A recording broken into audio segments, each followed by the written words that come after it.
En estos tiempos en que se vuelve a hablar del tema, el doctor Javier Garín comparte el capítulo sobre la pena de muerte de su Manual Popular de Derechos Humanos, que tuvo 4 ediciones, ya agotadas, y fue declarado de interés en el Congreso Nacional y en varias provincias argentinas.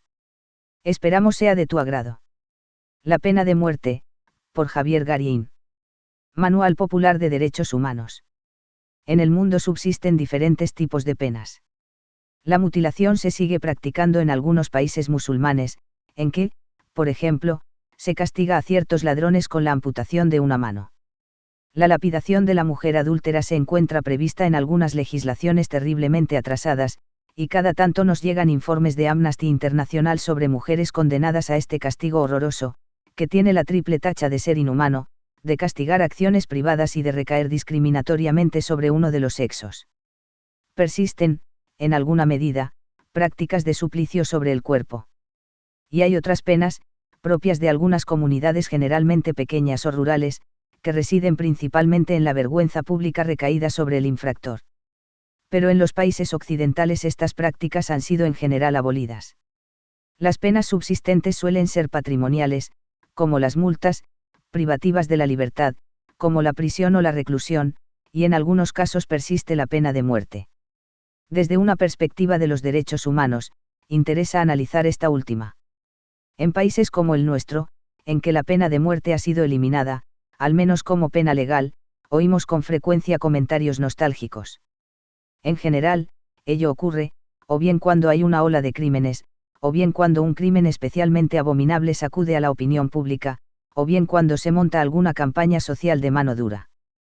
Tales comentarios no provienen solo de personas comunes que actúan por impulso o emoción y no reflexionan demasiado sobre lo que dicen, también los hemos oído con frecuencia en boca de comunicadores sociales y de dirigentes políticos, los cuales, se supone, deberían emitir tales opiniones con un mínimo de responsabilidad. Ya recordamos a Rukauf y su propuesta de Mitterrand, pena de muerte extrajudicial. Tampoco el expresidente Menem se ha privado de propugnar, en dichos públicos, el restablecimiento de la pena de muerte para los narcotraficantes. Es de notar que bajo su gobierno hubo un fuerte crecimiento del narcotráfico, y, sin embargo, no parecieron haberse empleado con ninguna energía o eficacia los mecanismos legales vigentes para combatirlo, por lo que resulta tanto más llamativa esta introducción de una nueva penalidad cuanto que las penalidades vigentes no fueron nunca aplicadas más que a unos pocos perejiles. La pretensión de restablecer la pena de muerte no constituye sino otra burda demagogia que pretende capitalizar la indignación moral ante ciertos delitos. Ello es así porque no puede sostenerse seriamente una propuesta semejante dentro del marco legal vigente en Argentina. La Constitución de 1853 tenía una postura refractaria a la pena de muerte, y expresamente prohibió esta pena por causas políticas. Pero lo más importante es que nuestro país ha suscrito el Pacto de San José de Costa Rica y lo ha incorporado como parte del plexo normativo constitucional. En dicho pacto internacional se propende a la abolición de la pena de muerte, y categóricamente se prescribe que no podrá restablecerse la misma en los países que la hubieran abolido. Argentina suprimió la pena de muerte de su legislación penal hace ya mucho tiempo. Por ende, no hay posibilidad constitucional de restablecerla. Para ello sería necesario reformar la Constitución y denunciar el Pacto de San José de Costa Rica, con el consiguiente perjuicio para la credibilidad de nuestro país a nivel internacional. ¿Cómo es posible, entonces, que haya dirigentes políticos encumbrados que propongan el restablecimiento, legalmente muy dificultoso, de esta pena abolida? Pero cuando se trata de demagogia electoral, al parecer, se puede decir cualquier cosa. Dejemos a un lado estos impedimentos legales y supongamos que efectivamente la pena de muerte pudiera ser restablecida. Desde la perspectiva de los derechos humanos, la postura unánime es contraria a esta especie de pena. Veamos por qué. Los argumentos a favor de la pena de muerte son que hay ciertos delitos cuya gravedad y peligrosidad para el cuerpo social ameritan el máximo castigo, que la pena capital es la única capaz de producir suficiente horror como para disuadir a ciertos delincuentes contumaces, que se trata de dar el ejemplo para apartar del mal a criminales en potencia, que hay delincuentes irrecuperables y por lo tanto no tiene sentido que el Estado gaste dinero en mantenerlos entre rejas, cuando resulta más práctico y económico eliminarlos, que la sociedad tiene derecho a suprimir a sus enemigos, que el sentimiento de justicia no se vería satisfecho si se les permitiera vivir. Ninguno de estos argumentos resulta convincentes, por más que pueda suscitar simpatías en personas afectadas por delitos. Veamos un poco. La primera cuestión que se nos plantea es la de qué finalidad atribuimos a las penas. Volvemos así a una discusión anterior: las penas son para consumar una venganza, para retribuir un mal con otro, o son medidas tendientes a garantizar la paz y la seguridad de una sociedad. Quienes piensan lo primero, obviamente, no tendrán dificultades en admitir la procedencia, en ciertos casos, de la pena de muerte. Hay que castigar al culpable, hacerlo sufrir en carne propia, hacerle pagar por lo que hizo. Esta opinión se apoya en fuertes sentimientos de vindicta, perfectamente comprensibles, pero no por ello suficientes para fundamentar una política legislativa. En efecto, si lo que impera es la visión retributiva de la pena, el ojo por ojo, entonces, ¿qué nos impide propugnar penas todavía más terribles? Un criminal es castigado a pena de muerte por un solo delito. Si otro criminal cometió ese mismo delito reiteradas veces, ¿por qué no buscar la manera de incrementar su sufrimiento? Pues si se trata de retribuir el mal con otro mal, deberíamos buscar que el segundo criminal sufriera mucho más que el primero. Entonces, la pena de muerte no bastaría para satisfacer ese sentimiento de vindicta. Deberíamos matarlo varias veces, lo que no es posible, o bien aplicarle penas accesorias, torturas y suplicios. Así se pensaba antes de la Revolución Francesa y del movimiento en pro de la reforma penal del siglo XVIII. Deberíamos volver, en aras del principio de retribución, a las penas atroces, al plomo fundido, al descuartizamiento, etc. Obviamente, aunque el sentimiento de vindicta sea un móvil poderoso, aprovechado por quienes pregonan la mano dura, la legislación debe ceñirse a propuestas basadas en una cierta racionalidad y no al impulso del momento. Entonces, la única argumentación razonable sería aquella que se funda, no en la idea vengativa de hacer sufrir, en la justicia como retribución, sino en la utilidad que reporta para el orden social. Desde este punto de vista, la pena de muerte es útil. Y ahora vamos al segundo grupo de argumentos, aquellos que justifican la pena de muerte por su fuerza disuasiva. Al ser la pena que suprime la vida, base de todos los derechos, cabría suponer que posee un fuerte efecto disuasivo, que generará terror, que contribuirá a que algunos criminales se abstengan de ejecutar sus propósitos por miedo a ser ellos ejecutados.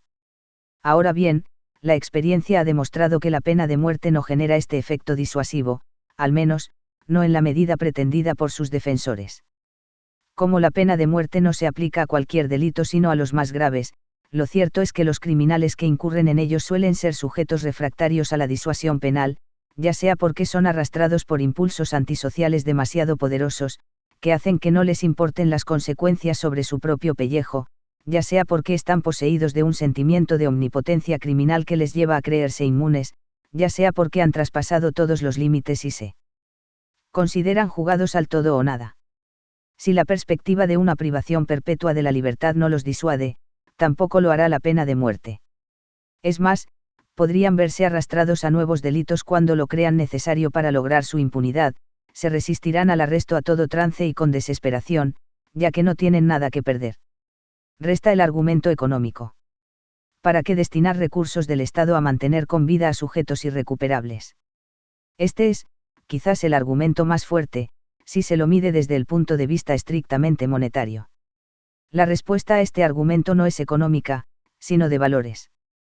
Si todas las respuestas fueran un simple cálculo económico, ni siquiera tendría sentido mantener un costoso aparato de justicia. Serían mucho más baratas las ejecuciones sumarias. Si existe un aparato de justicia es porque hay otros valores que es necesario preservar.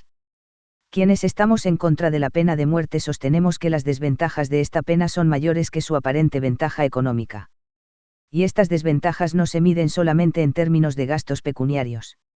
La primera y manifiesta desventaja de la pena de muerte es su propia naturaleza. Es una pena atroz. Perjudica la moral social.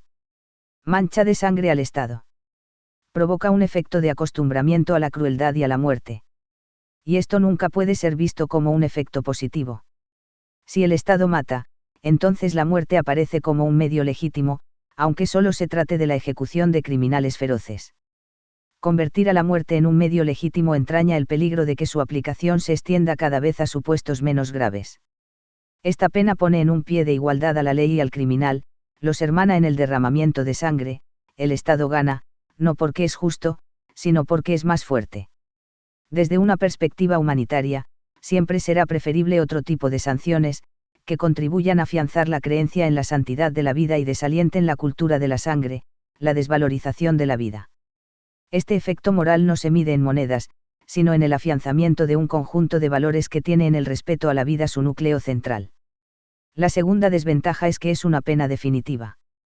Parte de la base de la irrecuperabilidad de ciertos seres humanos. No contempla la posibilidad de que algunos individuos puedan haber sido arrastrados al crimen por ciertas condiciones que, contrarrestadas oportunamente, podrían haber llevado a otro desenlace.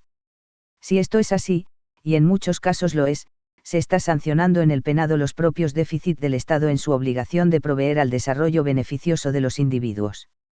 Es claro que lo mismo podría decirse de otras penas. También las penas privativas de libertad sancionan muchas veces en el individuo las faltas de la sociedad y del Estado. Pero la diferencia es que la pena de muerte no admite rehabilitación alguna, mientras que un privado de libertad puede, al menos en teoría, rehabilitarse.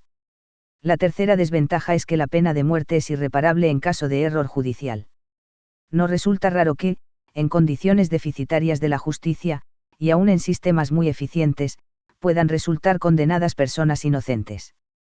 También en una pena privativa de libertad hay cierto grado de irreparabilidad, ya que nadie puede devolver al inocente condenado injustamente los años perdidos en prisión. Pero parte del daño se repara con su liberación. En cambio, el error judicial que llevó a una ejecución capital no tiene reparación posible.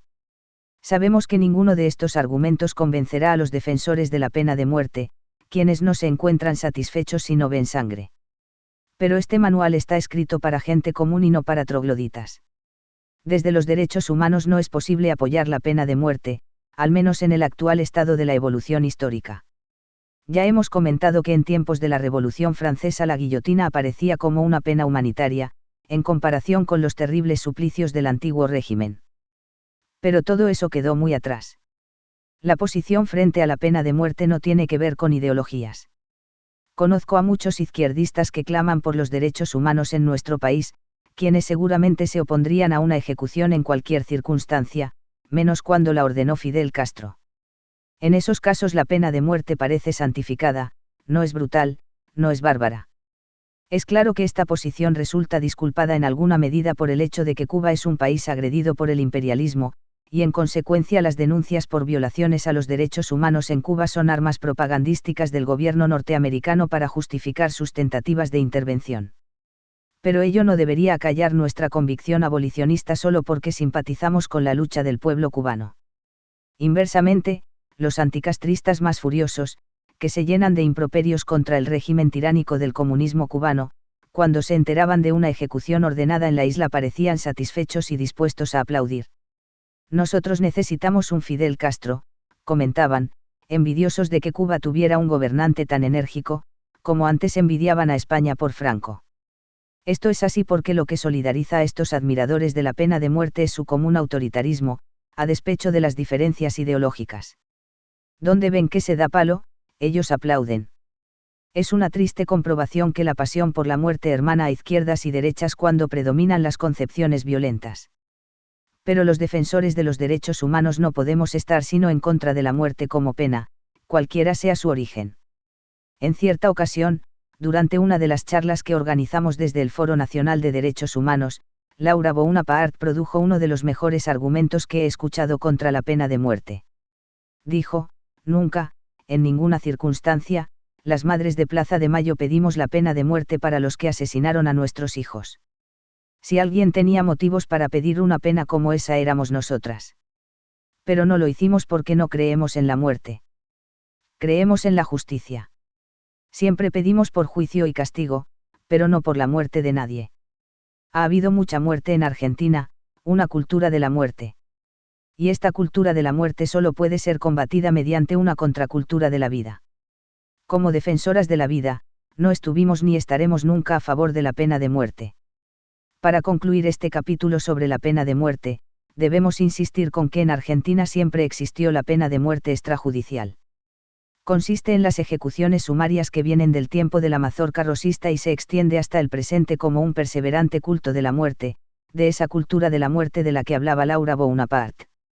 La dictadura militar llevó este culto de la muerte a su paroxismo, fusilando en los paredones de los colegios y de las fábricas, disparando a prisioneros frente a las tumbas cavadas por ellos mismos, arrojando personas al Río de la Plata desde los aviones militares en los vuelos de la muerte. Todo ese entrenamiento en matar y matar prosiguió en democracia. La policía de todo el país, y especialmente la bonaerense, hizo de las ejecuciones sumarias, de los escuadrones de la muerte, de la secta del gatillo alegre como decía Rodolfo Walsh, o de la mafia del gatillo fácil, como decía mi maestro el abogado León Zimmerman, un procedimiento habitual, tolerado por las autoridades e incluso aplaudido por muchos sectores sociales que piden palo y mano dura a como dé lugar. Una política consecuente de derechos humanos debe tender a la abolición de la pena de muerte, no solo en los códigos, sino fundamentalmente en la práctica cotidiana.